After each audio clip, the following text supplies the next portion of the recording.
some reason, I have terrible luck when it comes to cars. One time, I got a flat tire, and I had to drive around with an emergency tire for 2 months straight before replacing it. Another time, my side view mirror got broken off my door because a friend of mine didn't know she was backing up just a little too close to my car. And don't get me started on the time when the engine of my last car died in the middle of Highway 27, and I got stuck waiting on the road for a tow truck for 4 hours.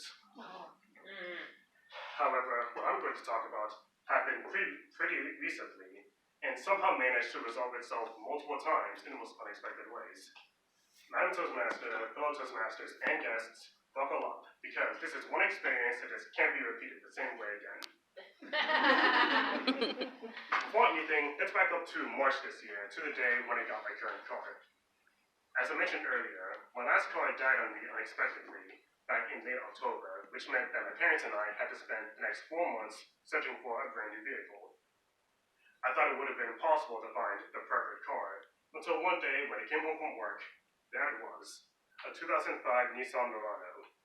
It came with all the latest features that my last car didn't have, such as a CD changer, cruise control, and a sunroof.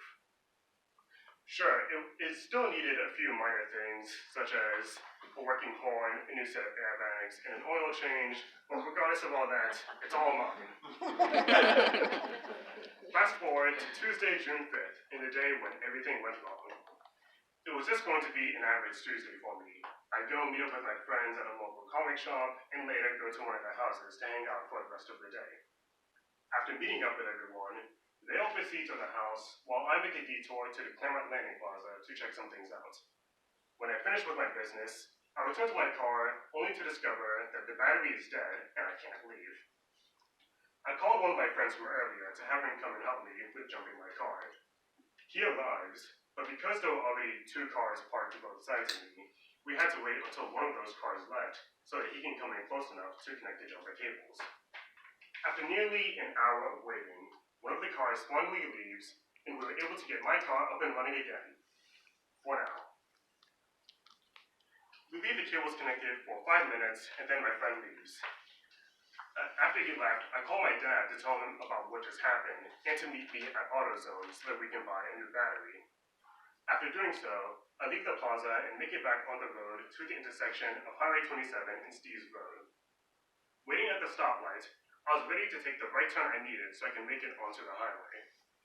But unfortunately, my car wasn't ready to take the turn with me, as the battery died again right there at the light.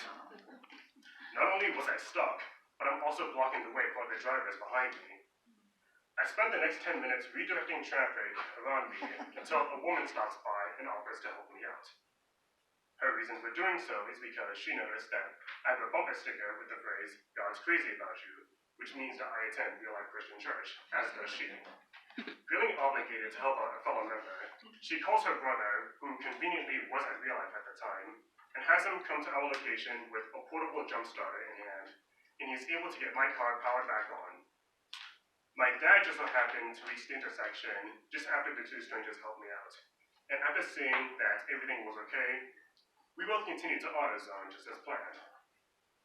When I reached the first stoplight on the highway, I couldn't get over how miraculous it was that the car decided to stop before I made the turn instead of after, otherwise I'd be rolling down the highway uncontrollably.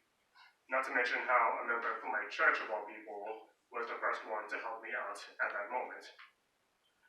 I was positive that even after those moments, I'll make it straight to AutoZone with no more problems whatsoever. Sadly, that positivity got cut short as the battery shut off on me for the 3rd time this afternoon. I'm frustrated, my dad's frustrated, and other drivers around me would be frustrated too if they knew my dilemma. Amongst all this frustration, a sheriff pulls by to see what was going on.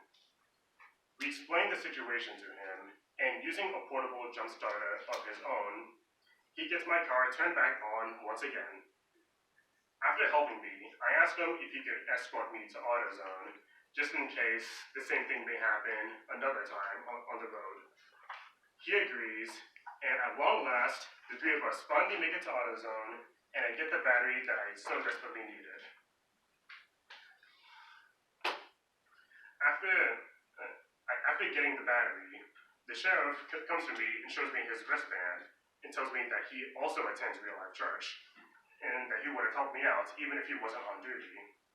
And also he told me to go meet up with him whenever I attend service. Being exhausted after everything that happened that day, I called my friends to let them know that I'll just see them tomorrow and explain the whole situation. Looking back at everything, it's clear that my bad luck with cars may not go away anytime soon, but maybe it's not such a bad thing, as I get to learn something new about my car every time something happens. Not to mention how I'm very agog to see people I help out when it's expected to.